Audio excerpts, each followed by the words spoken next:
Assalamualaikum warahmatullahi wabarakatuh.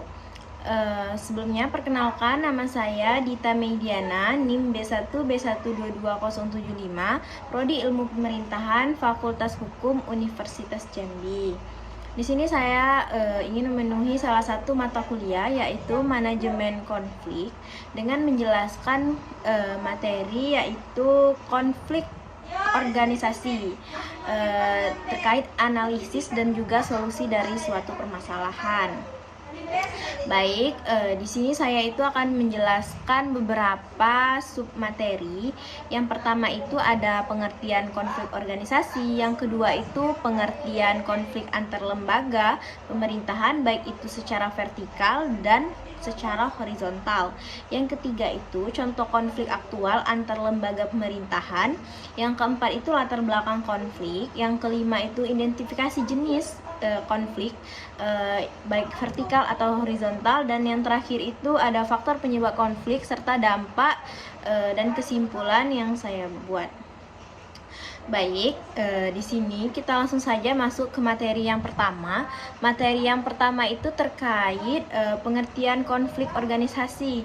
Nah, pengertian konflik organisasi itu sendiri, konflik organisasi adalah ketidaksesuaian atau pertentangan antara dua atau lebih anggota atau kelompok dalam sebuah organisasi.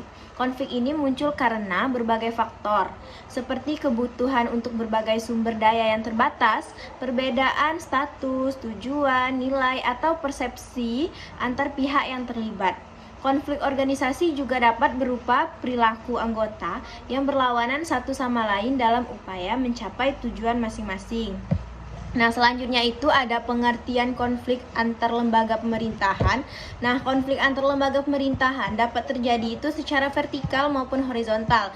Nah, tergantung pada hubungan hierarki dan kedudukan pihak-pihak yang terlibat.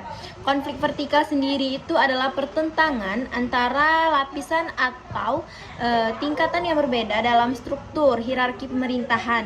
Contohnya adalah konflik antara pemerintahan pusat dan pemerintah daerah. Konflik ini tuh sering disebabkan oleh ketidaksetaraan atau ketidakselarasan kebijakan antara tingkat pemerintahan yang lebih tinggi dan lebih rendah. Yang kedua itu masalah alokasi sumber daya. Yang ketiga itu perbedaan pandangan terkait otonomi daerah atau pengelolaan sumber daya alam. Selanjutnya itu konflik horizontal. Konflik horizontal sendiri itu terjadi antara pihak-pihak yang memiliki kedudukan relatif sejajar dalam struktur pemerintahan. Contohnya adalah konflik antar pemerintah daerah atau antar kelompok masyarakat. Konflik ini itu dipicu oleh perselisihan batas wilayah, perbedaan kepentingan politik atau ekonomi, ketegangan sosial akibat perbedaan etnis, agama, ataupun budaya.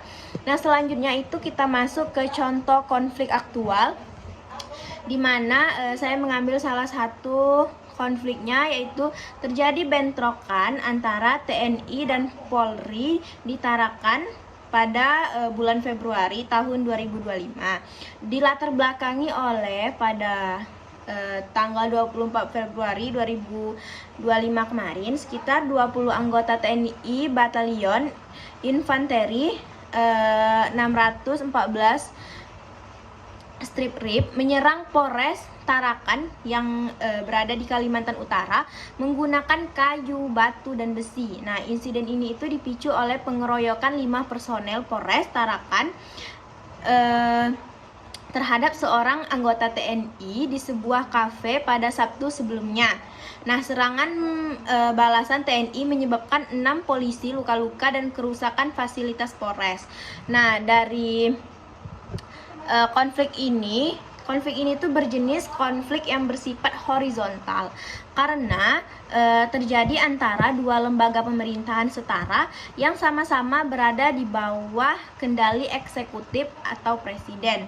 TNI dan Polri memiliki mandat berbeda, tetapi kerap tumpang tindih dan penegakan hukum dan keamanan. Nah, yang selanjutnya itu ada 4 faktor penyebab di sini dari konflik tadi. Yang pertama itu mekanisme koordinasi yang lemah, di mana tidak adanya prosedur jelas untuk menyelesaikan gesekan antar anggota TNI dan Polri ini. Yang kedua itu budaya kekerasan dan balas dendam. Nah, riwayat bentrokan serupa misalnya di Sorong, Makassar, dan Kupang yang tidak tuntas memicu siklus kekerasan yang berulang. Yang ketiga itu akuntabilitas yang rendah. Penyelesaian konflik ini sebelumnya cenderung seremonal seperti permintaan maaf tanpa penindakan hukum tegas terhadap pelaku. Nah, yang keempat itu overlapping kewenangan atau kelebihan kewenangan. Polri bertugas menjaga keamanan publik, sementara TNI itu terlibat dalam operasi keamanan dalam negeri dengan menciptakan fraksi. Yang ke materi selanjutnya itu dampak terhadap tata kelola pemerintahan. Yang pertama itu gangguan pelayanan publik. Nah, serangan Polres tadi Tarakan menghambat akses masyarakat ke layanan kepolisian. Yang kedua itu erosi kepercayaan publik. Nah, konflik ini itu memperburuk citra institusi keamanan dan menimbulkan ketidakstabilan sosial. Yang ketiga itu pemborosan sumber daya energi dan anggaran teralihkan untuk menangani konflik internal, bukan pembangunan nasional. Nah, materi yang terakhir itu solusi dan strategi penyelesaian. Yang pertama itu kita bisa membentuk lembaga mediasi independen dengan membentuk badan khusus di bawah presiden atau Mahkamah Agung untuk menyelesaikan sengketa antara TNI Polri secara hukum, bukan melalui pendekatan. Yang kedua itu reformasi sistem pelaporan dan hukum dengan mewajibkan transparansi investigasi internal kedua lembaga dan menghapus impunitasi dengan memberikan sanksi pidana bagi pelaku kekerasan. Yang ketiga itu peningkatan pelatihan integratif. Yang pertama itu program pelatihan bersama untuk memperkuat koordinasi dan pemahaman peran masing-masing lembaga. Yang kedua itu sosialisasi batas kewenangan operasional TNI dan Polri. Nah, yang terakhir itu revisi kerangka hukum yang paling penting. Nah, itu kita dengan mempertegas UU TNI dan UU Kepolisian untuk mencegah overlapping tugas